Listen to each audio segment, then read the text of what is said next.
Imaginez, vous travaillez dur, vous faites tous les efforts, mais quelque chose vous retient. Comme un poids invisible qui vous empêche d'avancer. Et si je vous disais que ce poids, ce sont vos propres habitudes? Ces comportements ancrés si profondément que vous ne les voyez même plus? Aujourd'hui, je vais vous révéler les 7 habitudes qui sabotent silencieusement votre richesse.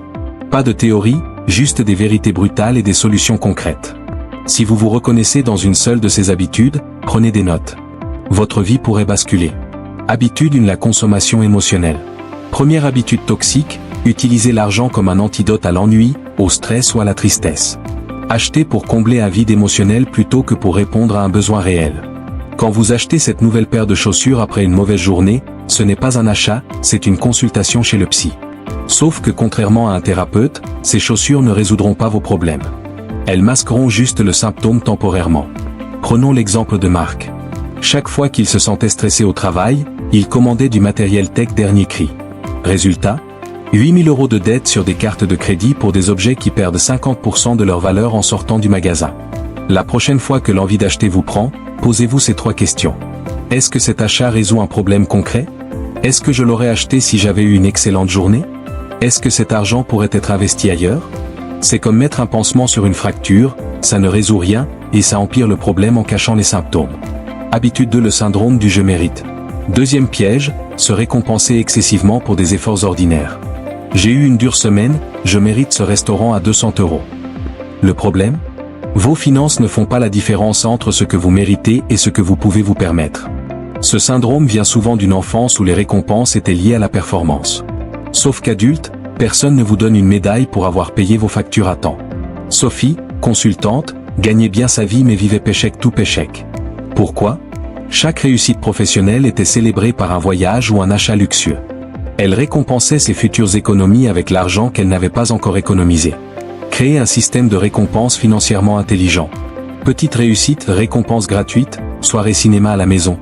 Moyenne réussite, récompense budgétée, restaurant raisonnable. Grande réussite, récompense investie, ajoutez 500 € à votre portefeuille d'actions. Ce que vous méritez vraiment, c'est la sécurité financière, pas l'illusion temporaire du luxe.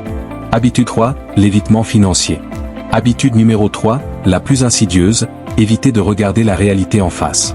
Ne pas ouvrir ses relevés bancaires. Reporter l'établissement d'un budget. Détourner le regard quand on parle d'argent. C'est une forme de déni financier. Comme fermer les yeux en conduisant parce que la route vous angoisse. Le danger est toujours là, vous choisissez juste de l'ignorer. Thomas avait peur de vérifier son solde bancaire pendant 6 mois. Quand il a enfin osé regarder, il avait accumulé 12 000 € de découvert. Si j'avais regardé plus tôt, j'aurais pu corriger le tir, m'a-t-il confié. Commencez par 5 minutes par jour. Lundi, vérifiez vos comptes. Mardi, notez 3 dépenses inutiles. Mercredi, planifiez les factures. Jeudi, évaluez un investissement. Vendredi, célébrez les progrès. Gérer ses finances, c'est comme naviguer. Ignorer la carte ne fait pas disparaître les récifs, ça rend juste le naufrage inévitable. Habitude 4, le mythe de la complétion. 4e habitude, croire qu'on doit compléter des collections. La série complète de sneakers. Tous les gadgets tech d'une marque. Cette mentalité de collectionneur transforme votre vie en musée de dépenses inutiles. Le cerveau adore compléter des ensembles. C'est satisfaisant sur le plan neurologique. Mais les millionnaires collectionnent des actifs, pas des passifs. David dépensait 500 € par mois en figurines de collection. C'est un investissement, disait-il. Sauf que ces figurines prenaient la poussière dans son garage tandis que ses dettes étudiantes accumulaient des intérêts. Transformez votre instinct de collectionneur. Au lieu de collectionner des sneakers, collectionnez des ETF. Au lieu de compléter des séries, complétez votre fonds d'urgence.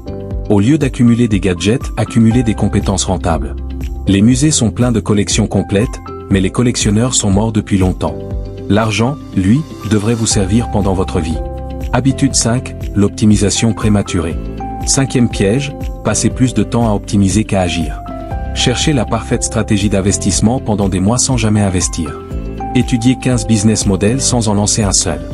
La recherche donne l'illusion du progrès sans le risque de l'échec. Sauf que dans le monde réel, l'imperfection actionnée vaut mieux que la perfection théorique. Maria a passé 2 ans à se préparer pour investir en immobilier. Elle connaissait tous les ratios, toutes les stratégies, mais n'avait jamais acheté le moindre studio. Pendant ce temps, son ami Julien a acheté un appartement avec une stratégie imparfaite, qui lui rapporte maintenant 800 € au mois. La règle des 70%, si vous êtes sûr à 70% que quelque chose peut marcher, lancez-vous. Les 30% restants, vous les apprendrez en faisant. Vous ne pouvez pas apprendre à nager en lisant des livres sur la natation. À un moment, il faut sauter dans l'eau. Habitude 6, la monogamie financière. 6e erreur, tout miser sur une seule source de revenus. Votre emploi. Votre business. Un seul investissement. C'est financièrement romantique, mais économiquement risqué. En 2023, 78% des millionnaires ont au moins 3 sources de revenus différentes. La diversification n'est pas une option, c'est une nécessité. Pierre, directeur marketing, a tout perdu pendant la crise Covid quand son entreprise a fermé. J'avais mis tous mes œufs dans le même panier pendant 15 ans. Un seul panier qui s'est cassé. La règle des 3 paniers. Revenu principal, votre emploi business principal. Revenu passif, investissement, royalties. Revenu side-hustle, consultance, formation. Un arbre avec une seule racine meurt au premier vent violent. Vos finances ont besoin de racines multiples. Habitude 7, l'illusion de la linéarité. Dernière habitude toxique, croire que la richesse se construit de manière linéaire. Travailler plus d'heures pour gagner plus. Économiser 100 € de plus par mois. La vraie richesse vient des ruptures de pattern, pas de l'optimisation incrémentale. Si vous épargnez 500 € par mois à 5% d'intérêt, il vous faut 40 ans pour devenir millionnaire. Mais si vous investissez dans un business qui double tous les 3 ans, vous pouvez y arriver en 10 ans. Lucie était infirmière. Au lieu de faire des heures supplémentaires, elle a créé une formation en ligne sur les soins à domicile. Pendant 2 ans, aucun résultat. Puis soudain, son business a décollé et génère maintenant 5 fois son salaire d'infirmière. Posez-vous cette question chaque semaine, qu'est-ce que je peux faire cette semaine qui pourrait faire 10 fois mes résultats, plutôt que les améliorer de 10%? Appuyez sur l'accélérateur d'une voiture qui roule à 50 km/h vous fera gagner 10 km/h. Changer de véhicule pour une fusée vous fera quitter l'atmosphère. Conclusion. Ces 7 habitudes sont comme des mauvaises herbes dans le jardin de votre richesse. Elles poussent silencieusement et étouffent tout potentiel de croissance. Voici votre mission si vous l'acceptez. Identifiez l'habitude qui vous ressemble le plus. Écrivez-la sur un papier avec la date d'aujourd'hui. Mettez ce papier dans votre portefeuille. Chaque fois que vous ouvrez votre portefeuille, vous vous rappellerez votre engagement. Laissez en commentaire l'habitude que vous choisissez de briser en premier. La communauté Richesse Interdite sera là pour vous soutenir. Rappelez-vous, les habitudes ne se changent pas en un jour, mais en recommençant chaque jour. Votre richesse future se construit dans les choix que vous faites aujourd'hui. Vos habitudes d'aujourd'hui déterminent votre richesse de demain. Abonne-toi et active la cloche pour ne manquer aucune de nos stratégies interdites. On se voit dans la prochaine vidéo. C'était Richesse Interdite. Restez affamés.